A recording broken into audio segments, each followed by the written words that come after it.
today's Business Builders Podcast. My name is Tom Borg, and with me, we have him back again, Mr. Mike Dergis. Mike is founder of Sigred Solutions, a management, recruiting, and leadership advisory company. Sigred Solutions helps great employers connect with and develop amazing talent. Michael, welcome to our program. Tom, thank you. It's always great to get together and speak with you. Well, Michael, we've got some interesting topics to talk about today because, as we know, you've done that engagement survey, and I want you to tell us a little about that, how long you've been doing it, what kinds of results you've gotten from it, what can our listeners hope to learn from your efforts there. So why don't we start with that? Yeah, great. Yeah, as you say, we've launched or actually completed the analysis of our third annual employee engagement and satisfaction survey. So this is a survey that we've sent out each year to, actually it's a global survey. We're looking at three different things. One is employee satisfaction on a set of 12 different motivators. Second is how employees are viewing the culture of the companies that they're working in. And the third topic kind of varies. So in our first year, we were focused on COVID. This year, we focused on the Great Resignation. So looking at our employees really thinking about, jumping ship and moving on to what they see as maybe greener pastures. So we use this to help our clients identify what's important for their employees, what will help them then retain their great employees or to attract new employees. Mm-hmm. And what kind of a response did you see to the general overall questions around the survey? Yeah, we had a couple of different takeaways. We found that there are, and some of them may not be, earth-shattering, I guess, that there's, really big differences in satisfaction between the generations, and what the different generations, whether the millennials or Generation X or the baby boomers are looking for, is very different. We found that the Great Resignation is real. There's a significant shift and people looking to change jobs, but it's not all about money. We've been hearing, with inflation that, it's all people jumping for increases in pay. That's not necessarily it. And then overall satisfaction has fallen over the 3 years that we've been doing this survey. So we're seeing people are less satisfied in a whole range of areas. Michael, let's go back to the differences between the generations there. Could you speak a little bit about that? Yeah, so from for example, on the resignation, we asked, are you expecting to leave your job this year? Of the millennials, it was 56% of respondents from the millennial category said that yes, they're expecting to leave. Wow. If you look at the Gen X, it was a third. And then if you go down to the baby boomers, only 25% were saying they were planning on leaving. So you're seeing a very big shift in how satisfied or how people are expecting to stay with their right. Well, with the millennials, so why such a high number? What are some of the reasons why they're so willing to change? Yeah, with the millennials, for them, compensation was an issue. So they were, looking for making moves. But poor communication came in as a high second on reasons why they would be leaving their jobs. So managers aren't communicating well with them. The leadership's not communicating. They're not feeling that level of interaction that they want. So that was the second driver. And then getting down to third in that list is feeling part of the team. So feeling integrated as part of the team. What can some of these companies do to make their millennials or any of the other generations feel part of the team? Yeah, communication across the board is important. And this is something that I think companies really picked up on and improved a lot on over the last 2 years, work from home, all of the COVID issues. And so, but it's not a one and done sort of situation. Your communication process has to be continuous. When you as a manager, you as a leader think that you've communicated enough, do it more. It's not something that I don't think it's really possible to over communicate. So that focus on what's important to the employees, communicating that, but then also your mode of communication. Millennials bring in data differently than Gen X's or differently than baby boomers. So you may need to do podcasts such as the one you're doing. You may need to do text messages, emails. All of the above really needs to be part of your portfolio of communication strategies. So find out the best way to communicate to that generation and start doing it. Exactly. Meet them where they're at. Yeah, makes sense. That's so true, because oftentimes employers will say, hey, this is the way we've done it for years. We're not going to change for this group of people, but they better start thinking about changing, because these people are their future. And, actually just an article today in the paper that kind of building on that, leaders are starting to see the potential recession coming as an opportunity to force employees back into the workplace, coming back into the office. A lot of leaders still are not comfortable with this, hybrid or work remote. And I still think that's going to backfire on them. I think that the situation's such, and people are still comfortable enough with the work from home and desiring that if you start to force those people back in, you're going to increase your chances of seeing them walk out the door. So you're suggesting that they allow people to work from home and to accommodate that request. I think it's something that we're now going to live with going forward. I mean, yes, there's manufacturing, there are certain things that you can't, do remotely, right? But the flexibility that can come, the productivity increases that can come from working from home, really, I think it behooves leaders to really look at those.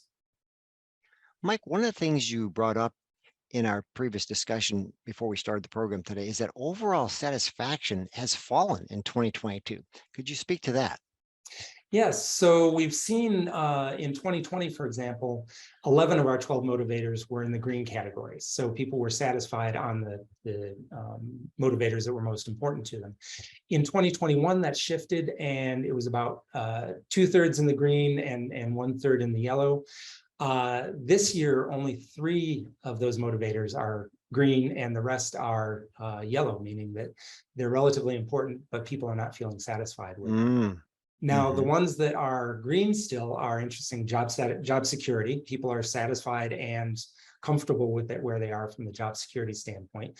We may see that shift as potential recessionary factors come into play. But at the time, that we took the survey, it was fairly comfortable. People are very comfortable and happy with the impact that they're having on their organization. Again, I think that ties into worker scarcity, worker shortage. They know that they are a desired commodity, and they're feeling happy with that. And then feeling valued as an employee. Those were the 3 that people were most satisfied and most comfortable with. But seeing that trend from shifting from green into yellow is something that I think is concerning, and it's going to be interesting to see what plays out then next year. Sure. Well, those areas that you discussed, they have to be very important areas for an employer to be even aware of and to be having a conversation with their employees about. And that's where that survey comes in and becomes very handy for them in that respect. Exactly. And knowing what is important, is very, very interesting, and helps you then make those decisions. So, for example, millennials in this year's survey, appropriate compensation was most important to them. But for Gen X, it was work-life balance. So getting back to that flexibility, the ability to have, hybrid work schedules. For baby boomers, interesting, their most important was having clear goals. So understanding what's required of them. So being able to take those looks, and as we talked about communication, the same thing with satisfaction, being able to meet your employees where they are. So what are some of the things employers can begin doing or continue to do to keep their people engaged at a higher level? Yeah, and there's a number of things that they can do that also don't necessarily require a lot of money. As we talk about the economy, as we talk about inflation, employers, our clients are starting to watch their spend a little more closely than they were, 6 months ago. But things that they can do include, as we talked about, the communication, appropriate communication, understanding where they are. if the work-life balance is important to your people, creating that hybrid work schedule, allowing your employees that flexibility to do the work, as long as the work's getting done, do the work on their time frame, in Hmm. terms of if they're doing it at midnight versus doing it at 3 o'clock in the afternoon, as long as the work gets done. That's, I think, the most important piece. There's also, as we talk about gas prices, we talk about commute times. People are less willing to commute as far. We've seen, some clients do gas gift cards. Ah, It's not something that becomes permanent in the cost structure, but it's something where, a $25, $50 token goes a long way. sure. Yeah, and that's got to be a concern for a number of people that are doing that long commute. Absolutely, absolutely. Yeah, I could hit you in the pocket really quick. Well, as far as the Great Resignation goes, could you speak to that? So yeah, there's a couple of things to it. One is as we talked about, people are looking. Hmm. They're open to having those discussions around change and changing their employer. But one of the other things is we're seeing a little bit of called kind of a boomerang effect. And so employees that have left have realized that the grass might not be as green on the other side of the fence, and are either looking to, within the first 6 to 12 months, make another change, or potentially come back to the job that they just left. Hmm. So you, as an employer, that there's two things. One, if you've lost a good employee, don't burn bridges. And if there's still a need for you in that 3 to 6 month time frame, go back to them and see how they're doing. See if they're interested in maybe coming back. Hmm. Sure. Um, so that's important. There are employers out there where they take the approach that if you leave, you're done. You're dead to me, sort of thing. Hmm. Um, that's a good way to kind of lose great value. So be open to those boomerang employees. But then Hmm. you, as an employer who are making these new hires, you want to be very careful and make sure that you're onboarding them well. Make sure that you're having them feel as comfortable as possible and as part of the team as quickly as possible, so that in that 3 month, 6 month, 9 month, they're not looking to leave. Hmm.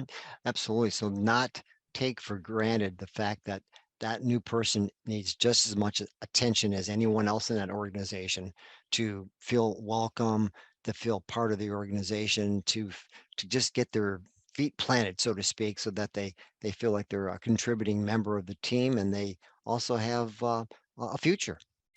Absolutely, absolutely. It goes back to, feeling valued. What are the top importances? The work-life balance, the feeling valued, the Hmm. feeling that I'm having an impact, making a contribution. Yeah, I think sometimes employers forget that these people are new, that there's a lot of things they just don't know or they don't feel comfortable about because they haven't been there for very long. And we just can't assume that they're going to naturally just fit in. We've got to go out of our way to make sure that they're made to feel important and feel part of that organization. Yeah, it's interesting as you mentioned that. The other time that you tend to see people leave is after a new promotion. And for just those same reasons. So an employee was your rock star at a certain level, and they're confident, competent, they know exactly what they're doing. Hmm. You promote them, and now all of a sudden their confidence takes a little bit of a hit because now they're being forced to do some tasks that they haven't done before. They're Hmm. stepping into something that they might lose their confidence. They might seem a little bit less competent in those areas because it's new to them. Hmm. And that, there's a little bit of sometimes a blow to the ego, and they're like, wow, I was a rock star 3 months ago in this other position. Now I just feel like I'm not cutting it, and they Hmm. start to then look for something else. Really? Hmm. So as an employer, understanding that, yes, as a new hire or as a new promotion, those people need a little bit more support, a little bit more direction, a little bit more confidence boosting, if you will, Sure. to make sure that they're satisfied and ultimately successful in those Yeah. positions. Michael, is it also acceptable to think that person that might have gotten that promotion, that if it's not working out for them, maybe they could go back to their other position? I mean, is that an option you sometimes recommend?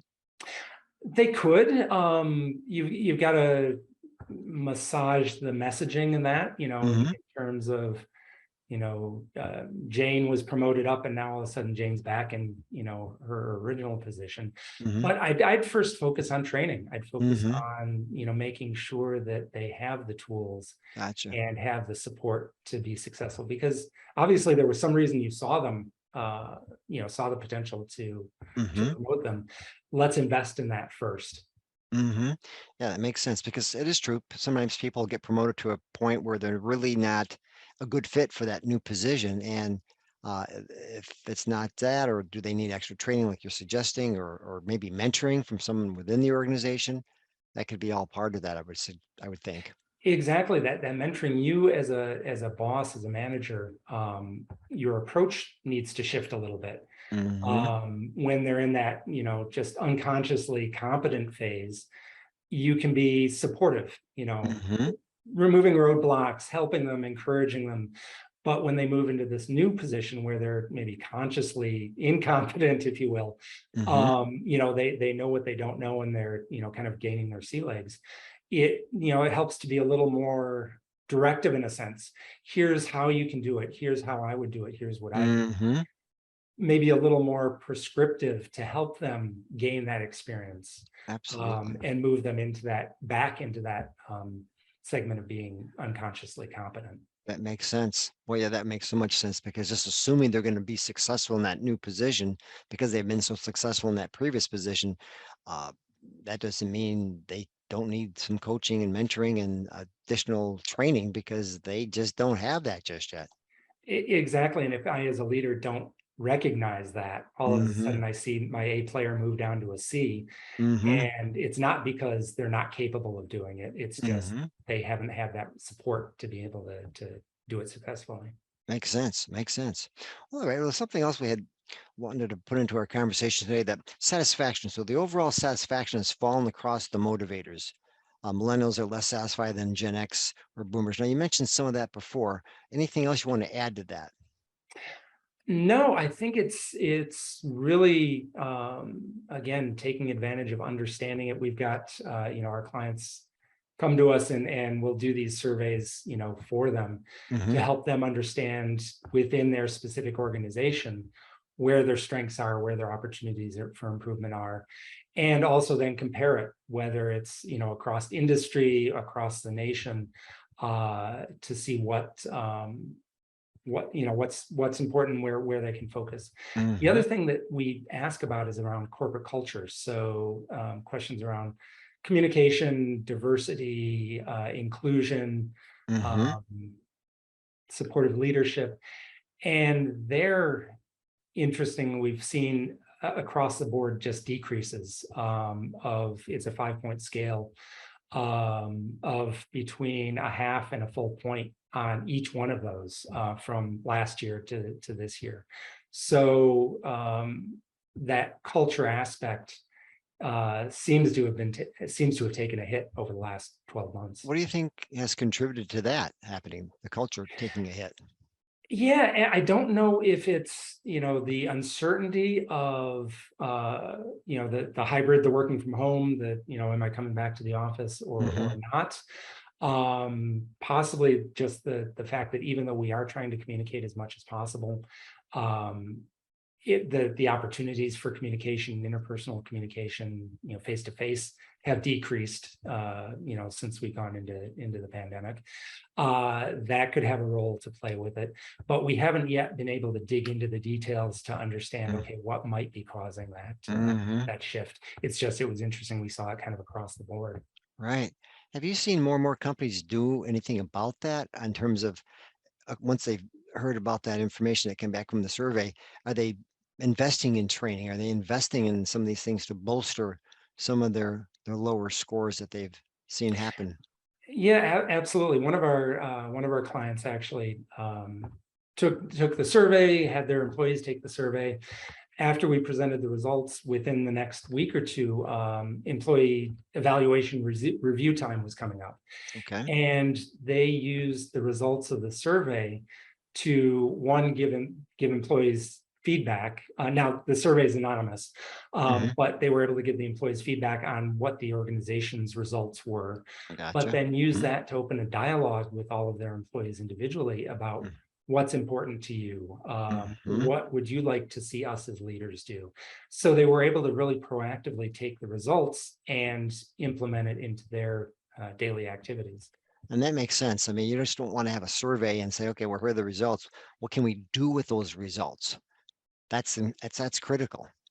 The worst thing you can do is to ask your employees what they think and Mm. then not give them any feedback on it. It goes into a Mm. black hole, or not take any actions on Mhm. that. Employees remember the surveys that they take, and they remember that the activities that you do afterwards. Yeah. So if a company does something like that, is guilty of doing something like that, what can they expect from their employees the next time they ask them for feedback? Exactly, exactly. Yeah, it's like, forget it. They're not listening. Well, all right. Well, Michael, if we're to wrap things up, what would be some parting words of advice? Well, before you even say that, so how can our listeners get a hold of you if they want to have a phone call with you to find out a little bit more about what you might be able to do to help them, or maybe they just have a question for you? How can they get a hold of you? Yeah, they can reach out to me directly, and I think you'll have the contact Yep. information Put up that on right the up on the screen. screen. Hmm. Email, phone. We're putting together the finishing touches on the report based on the survey. That will be available by the time the podcast goes live. We'll Okay. have that available. So feel free to reach out to me. I'm happy to share that. So you'll be able to share those And results with them. That's outstanding. Hmm. absolutely, absolutely. And if your company is interested in doing an assessment survey and receiving the feedback, happy to have the conversation about how we can do that effectively for you. So you're saying you can do a customized engagement survey or a survey for that individual organization. Correct. Yep, Very exactly. good. Outstanding. Outstanding. All right. Well, any parting words of advice for us as we close our program today? No, again, I don't think it's necessarily rocket science, but communication, flexibility are two of the key areas that will help you retain your great talent. Outstanding. Thank you so much, Mike.